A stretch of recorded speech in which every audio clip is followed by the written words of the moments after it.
assisting compelling videos for years? Homo erectus, Neanderthal and a wide variety of other archaics all over the world. They got across the world by rafts, because even monkeys did so with rafts. Really? Archaics were moved across the world. What do you think about us giving you proof that the archaics were moved across the world by other humans, who were experts in currents and navigation, and of course in exploring archaics? Archaics were a product of hybridization, most probably in cradles. There is proven methylation of their genes. A simple approach of such methylation is discussed in Dwarkesh Patel, 2024, with David Reich. Captivity or under strict supervision. Archaics were a product of hybridization intended to live in captivity or under strict supervision, often working and living in mines or caves very nearby. Of course, some of these archaics could escape, and then would most probably behave and move in small groups to escape their owners, supervisors, and occasional hunters. What we claim is based on archaeological evidence, but above all confirmed by genetics. For now, did you notice that archaics in 90% of the cases are found in mines, this in past and modern mines? Further, too many of the mines did or do mine products that are involved in sophisticated technologies. We suppose we have to explain this a bit better. First Neanderthal find in Engis, Belgium. The first Neanderthal archaics find was in zinc mines in the Schmerling caves that are situated just north of the Belgian municipality Engis. Zinc is a metal that plays a key role in both electricity generation and transmission. It's used in various battery technologies, including traditional dry cell batteries and newer rechargeable options, and also in applications like galvanization where it protects other metals, enhancing the longevity of infrastructure and electrical components. Additionally, zinc oxide is used in electronics, particularly in LEDs, due to its electrical conductivity and transparency. Next Neanderthal find in Neanderthal. The first Neanderthal archaic find was in Neanderthal, Germany, in a limestone mine. The real mined resources could be several others, possibly even lithium, but there is evidence that even limestone had several applications in the Paleolithic and possibly long before. Jebel Irhoud. A very important archaic find was in Jebel Irhoud in a barite or barite mine in the Jebel Irhoud Massif in Morocco, some 100 kilometers west of Marrakesh. Barite or barite is a drilling fluid, also known as drilling mud. There is, and we have a long list of apparently simple as well as sophisticated mines where archaics as well as early modern humans were found. Archaic hunter-gatherers association with mines. Supposed hunter-gatherers are not supposed to be associated with mines. Methylated genes. Add up that they are a sister group of modern humans, and that both have different methylated genes, blocked genes. Possibly intuitively you know now there is something bigger behind all this. Rewrite human history. We know quite a bit of what is behind, after years of puzzling, and it makes terrific sense. Ready to rewrite human history as geneticist David Reich tells us to do, because the human history we have now is patched and improbable. Improbable out of Africa and into the Americas.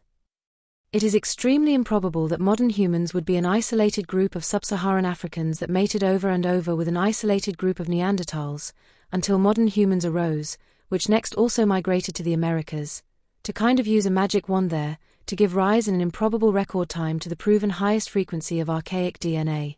The Americas present the highest frequency of Neanderthal and Denisovan DNA. The Americas also present the enigmatic mitochondrial Eve DNA. It is genetically proven that this improbable interbreeding, if it really took place, was between one group of sub-Saharan Africans that mated over and over with the same group of Neanderthals, and that next all other humans went extinct, except for the sub-Saharan Africans. Extremely simplified, it went the other way around. It was South American Amarins that hybridized 60% of what we 8 billion humans eat today. They had the knowledge to hybridize, and lost this knowledge later. Keep in mind that Incas and later the Spanish and Portuguese during the conquest again drastically destroyed their culture and knowledge. The cruel Inca Empire expanded through conquest, subjugating and incorporating various other Native American groups into their territory.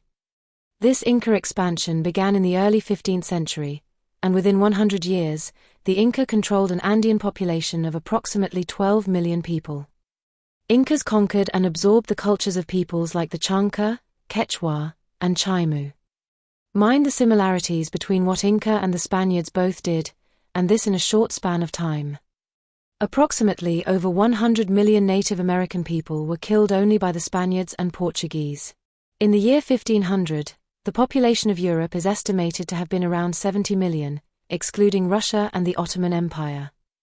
Scientists extinct or moving. Most probably because their elite, scientists, were struck by genetic degeneration because of too many extreme hybridizations, or else because their warfare was not kept up with European warfare. Paleolithic evidence of shipyards, for instance, in the inland of northeast Brazil as well as on the opposite side of the Atlantic, evidence, wrongly, interpreted as Phoenician. Rare cuneiform tablet in North and South America. Older than the cuneiform tablets in Mesopotamia. This was so because their scientists went extinct or navigated to Eurasia, etc. Mesopotamia, Indus Valley. White-bearded technologically advanced hybrids. Highest frequency of archaic DNA. Amongst our ancestors, the highest frequency of archaic DNA, haplotype B006, which includes Neanderthal DNA, can be found. According to genetics, etc., ancestral markers, we are out of America. Of course, Standard Doma frantically keeps that quiet. Rewrite human history. Let us rewrite human history as geneticist David Reich tells us to do. Geneticist David Reich, from the Department of Genetics, Harvard Medical School, USA, and the Howard Hughes Medical Institute, is the world's leading pioneer in analyzing ancient human DNA and university professor, as well as the winner of several important international awards. If he would be the one to rewrite human history from scratch, he would prejudice the careers of probably hundreds of awarded scientists, and we are convinced he will not do that, and also never should do that. Time is short. Time is short, and we will go with anybody that can add up or make it happen. While this is fun, it is mostly very hard work. Death Alley. 8 billion humans are in a death alley, with no way out. According to ancient DNA research, this happened over and over, this in relatively very short periods of time. Our ancestors never got in death alleys, and if they occasionally did, they knew the way out and how to thrive. Thrive. Let us rewrite history and complete the action plan that we 8 billion humans need, before these 8 billion humans freak out, and kill each other, that is if they have the time before going extinct by epidemics, etc.